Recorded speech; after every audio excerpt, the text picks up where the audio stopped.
Shalom, selamat pagi jemaat yang dikasihi Tuhan. Senang rasanya Musa bisa bertemu dengan Bapak Ibu Saudara sekalian meskipun secara online. Dan kita bersyukur kalau pada pagi hari ini kita masih diberikan kesehatan dan juga kesempatan untuk kita boleh menikmati hidup satu hari lagi. Dan biarlah di hari yang baru ini sebelum kita masuk dengan segala kesibukan kita, aktivitas pekerjaan dan juga mungkin pelayanan kita, mari kita datang lebih dahulu kepada Tuhan, mendengarkan sabdanya, sehingga kita tahu apa yang Tuhan mau dan Tuhan kehendaki di dalam kehidupan kita, khususnya sepanjang hari ini. Namun sebelum kita mendengar dan merenungkan kebenaran firman Tuhan, kita berdoa lebih dahulu. Mari kita berdoa. Bapa di dalam surga, kami bersyukur untuk kesempatan hidup yang Tuhan berikan kepada kami pada hari ini. Terima kasih Tuhan untuk anugerah-Mu yang telah Engkau nyatakan sejak istirahat malam kami hingga pagi hari ini Engkau boleh bangunkan kami dengan tubuh yang sehat dan kuat. Tuhan, kami datang menghampiri-Mu, merendahkan hati kami dan memohon belas kasihan-Mu. Biarlah Engkau memberkati kami, menyertai kami, dan juga menuntun jalan kami melalui kebenaran firman-Mu yang akan kami dengar pada pagi hari ini. Biarlah Roh Kudus bekerja di dalam hati kami, menerangi untuk kami bisa memahami dan mengerti akan isi hati Tuhan, kehendak-Mu bagi kami. Dan tolonglah hamba-Mu ini ya Tuhan. Biarlah Tuhan berikan kesehatan, kekuatan untuk hamba-Mu dapat melayani-Mu dalam menyampaikan kebenaran firman. Urapilah hamba-Mu dan pakailah mulut hamba-Mu ini untuk menyatakan kebenaran daripada firman. Biarlah hikmat dan pengetahuan Engkau taruhkan di dalam lidah dan mulut hamba-Mu ini. Demi Kristus Yesus Tuhan, kami berdoa dan bersyukur. Amin. Jemaat yang dikasihi Tuhan, renungan firman Tuhan pada pagi hari ini terambil daripada Yesaya pasalnya yang ke-54. Dan Musa tidak akan membacakan seluruh bagian daripada pasal ini, dan Musa akan membaca bagian-bagian yang akan menjadi penekanan kebenaran firman Tuhan pada renungan hari ini. Dan renungan hari ini Musa kasih tema janji Tuhan sungguh indah dan manis bagi anak-anaknya. Amin. Nah, saudara-saudara, Musa tidak akan lagi membahas latar belakang daripada pasal-pasal di dalam Yesaya 40 ayat 5 sampai 55. Karena 2 hari yang lalu kita sudah mendengar guru Injil Yohan menjelaskan dengan detail, dengan baik tentang latar belakang daripada pasal-pasal ini, saudara-saudara. Dan Yesaya pasal 54 adalah kelanjutan daripada pasal-pasal sebelumnya, di mana Yesaya memberikan nubuatan-nubuatan kepada bangsa Yehuda. Apa yang akan mereka alami akibat dosa-dosa mereka, dan juga apa yang akan Tuhan lakukan kepada mereka selama penghukuman berlangsung. Dengan kata lain, saudara-saudara, nubuatan-nubuatan yang disampaikan Nabi Yesaya bukan hanya berita penghukuman kepada orang Yehuda dan penduduk Yerusalem, tetapi juga ada kabar penghiburan dan janji Tuhan kepada umatnya. Yesaya 54 adalah sebuah janji Tuhan yang diberikan kepada umatnya, yaitu Israel. Dalam hal ini adalah orang-orang Yehuda dan Israel yang masuk ke dalam pembuangan di negeri asing sebagai tawanan. Janji ini disampaikan oleh Yesaya dalam bentuk bahasa puisi, di mana Tuhan berkata kepada Israel sebagai istrinya. Yang pertama, saudara-saudara, dikatakan bahwa Israel akan dipulihkan seperti si mandul yang mempunyai banyak anak. Bersorak-sorailah hai si mandul yang tidak pernah melahirkan.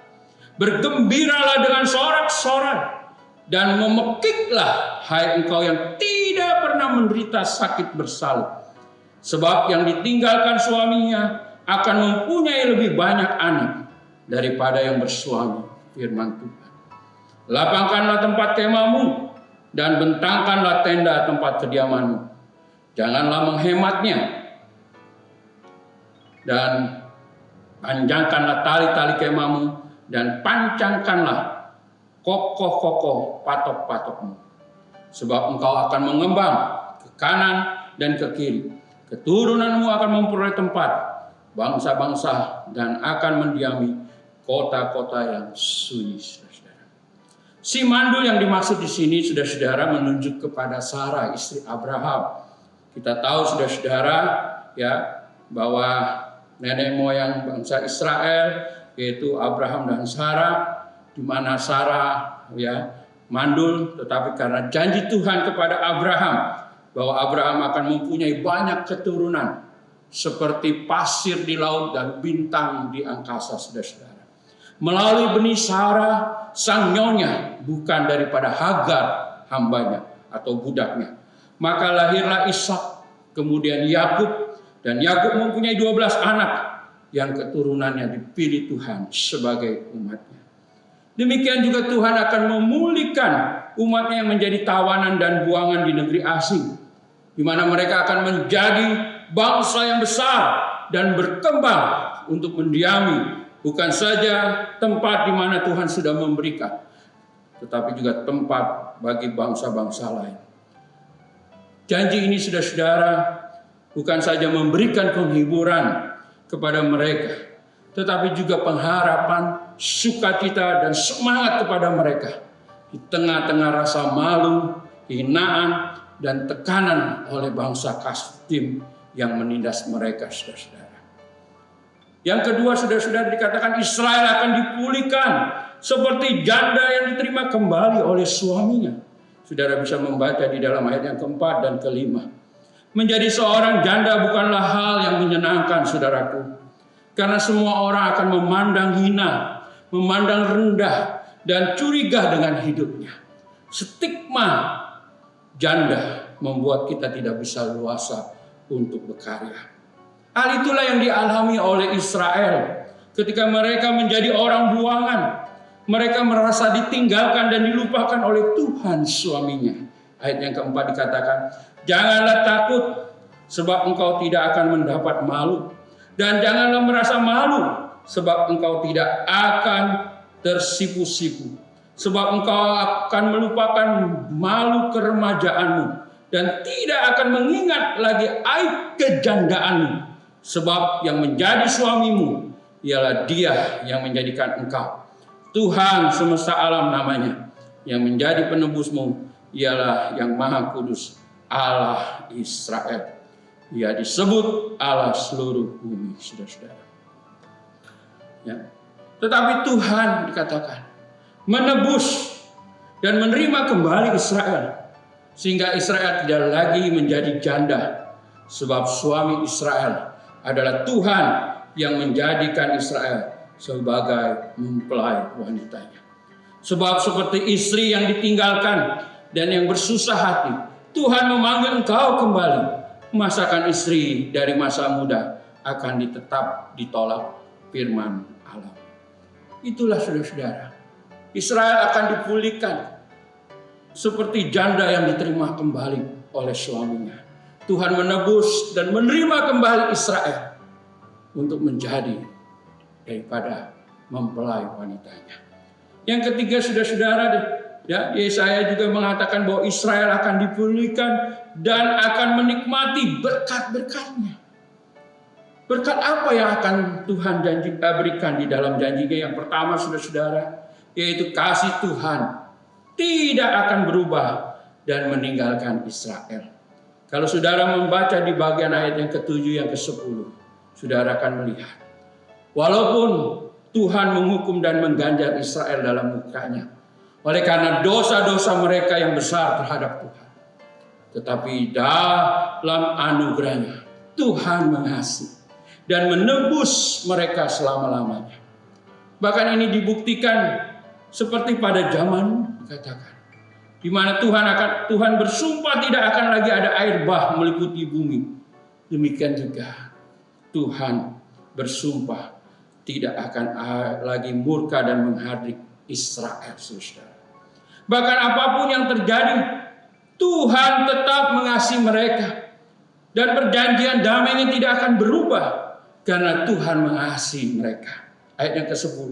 Sebab biarpun gunung-gunung beranjak dan bukit-bukit bergoyang, tetapi kasih setiaku tidak akan beranjak daripadamu, dan perjanjian damaiku tidak akan bergoyang, firman Tuhan yang mengasihi engkau.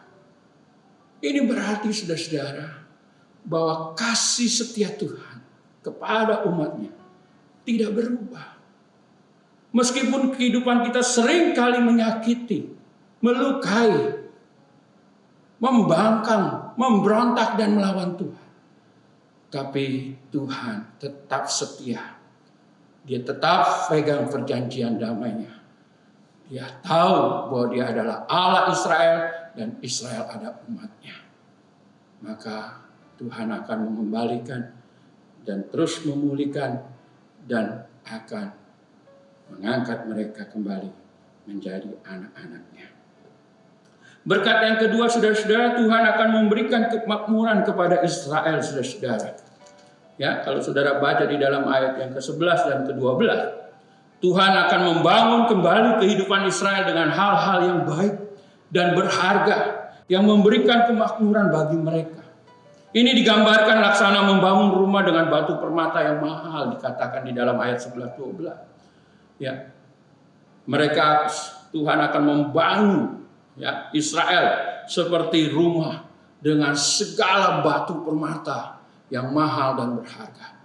Itu menunjukkan bahwa Tuhan akan memberikan kemakmuran bagi Israel ketika mereka kembali dari pembuangan, saudara-saudara. Dan yang ketiga, saudara-saudara, berkat daripada janji Tuhan kepada umatnya adalah Tuhan akan memberikan kedamaian baik untuk orang Israel dan keturunannya. Ayat ke-13 sampai ayat yang ke-14, saudara-saudara. Ya, hidup sebagai orang buangan, tawanan yang penuh dengan penderitaan dan tak berpengharapan. Maka timbul rasa khawatir, rasa takut. Apa yang akan terjadi dengan anak cucu saya? Apakah mereka akan mengalami hal yang sama dengan diriku? Bagaimana masa depan mereka? Itulah yang menjadi ketakutan, kekhawatiran yang dialami oleh orang-orang buangan. Ya, adakah rasa damai, aman dan nyaman di dalam hidup anak cucu saya? Tetapi saudara-saudara, syukur kepada Tuhan. Tuhan akan memberikan kedamaian dan kenyamanan bagi Israel dan anak-anaknya, di mana mereka akan berdiri di atas kebenaran dan diajar oleh Tuhan sebagai murid dan tidak lagi takut atas tekanan atau ancaman para musuhnya, saudara-saudara. Engkau akan ditegakkan di atas kebenaran, ayat ke-14. Engkau akan jauh dari pemerasan, sebab engkau tidak usah lagi takut. Dan engkau akan jauh dari kekejutan, sebab tidak akan mendekat kepada. Tuhan memberikan kedamaian dan keamanan bagi umatnya. Bukan hanya kepada umat Tuhan, tetapi juga kepada anak keturunannya. Karena Tuhan sungguh mengasihi kita. Dan yang terakhir, saudara-saudara, kalau saudara membaca ayat yang ke-15 sampai ke-17, di situ ada janji Tuhan bahwa Israel sebagai umatnya akan dilindungi oleh Tuhan. Tuhan tidak akan mengizinkan para musuhnya menyerang dengan kekuatan senjatanya terhadap anak-anaknya. Sebaliknya Tuhan melindungi dan menghancurkan musuh-musuhnya. Tuhan juga akan membela terhadap tuduhan-tuduhan para musuh-musuhnya di pengadilan. Sebaliknya mereka yang menuduh, mereka yang akan dikalahkan dan yang bersalah.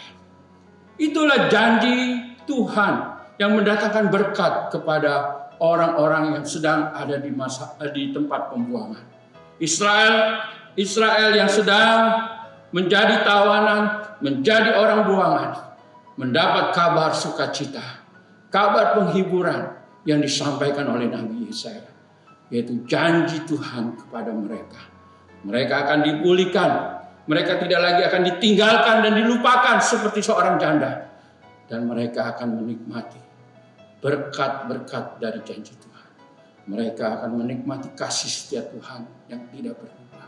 Mereka akan mengalami kemakmuran, mereka akan mengalami rasa damai, dan juga mereka akan mendapat perlindungan. Jemaat yang dikasihi Tuhan, apa yang dialami oleh Israel yang dibuang ke Babel dan menjadi tawanan adalah juga gambaran diri kita dulu. Kita dahulu mati karena dosa, tanpa Allah dan tanpa pengharapan, dan menjadi tawanan dosa. Namun Allah yang begitu besar kasih-Nya telah berjanji dan akan membebaskan kita dari segala belenggu dosa dan juga kesia-siaan melalui anaknya yang tunggal, yaitu Tuhan kita Yesus Kristus. Kita yang percaya kepadanya menjadi ciptaan baru dan menikmati segala janjinya yang indah dan yang manis bagi kita. Kita hidup di dalam anugerah dan janji-janjinya yang membuat kita hidup menjadi begitu berharga di matanya.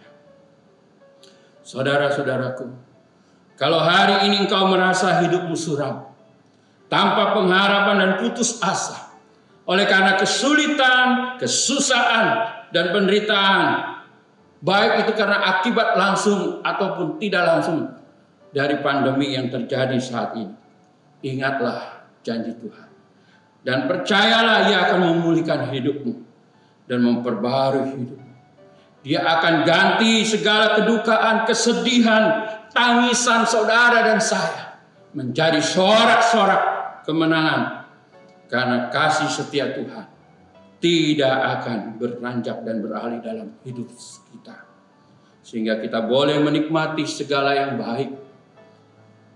Dan kita boleh menikmati juga kemurahan-Nya, sebab janji-Nya sungguh indah dan manis bagi hidup kita. Seperti pujian yang mengatakan, janji yang manis tidak akan kulupakan, takkan terombang-ombang lagi akan jiwaku. Janji Tuhan itulah yang menguatkan kita. Janji Tuhan yang sungguh indah dan manis menjadi pengharapan, kekuatan dan semangat bagi hidup kita. Bahwa hidup kita harus kita gunakan untuk kemuliaan Tuhan dan menjadi berkat bagi orang lain. Karena hanya Tuhan yang bisa memulihkan dan memperbaharui hidup kita. Dan Dia sudah berjanji kepada saudara dan saya. Tuhan memberkati kita. Mari kita berdoa. Tuhan, terima kasih untuk firman-Mu pada pagi hari ini. Biarlah melalui kebenaran firman-Mu pada pagi hari ini, kami percaya bahwa Yesus Kristus Tuhan dan Juru Selamat kami, yang telah menyelamatkan kami dan menjadikan kami ciptaan baru, mengangkat kami sebagai anak-anak-Nya, dan menikmati segala yang baik dan janji-janji dari berkat-Mu. Kami percaya janji-Mu Tuhan, ya dan amin. Dan biarlah janji-janji-Mu itu dinyatakan dalam kehidupan kami, sehingga kami boleh memuliakan Tuhan dan menjadi berkat bagi banyak orang. Tolonglah kami Tuhan, biar di tengah pandemi yang terus terjadi, kami tetap bersyukur, bersukacita, dan boleh menjadi berkat bagi saudara kami yang lain.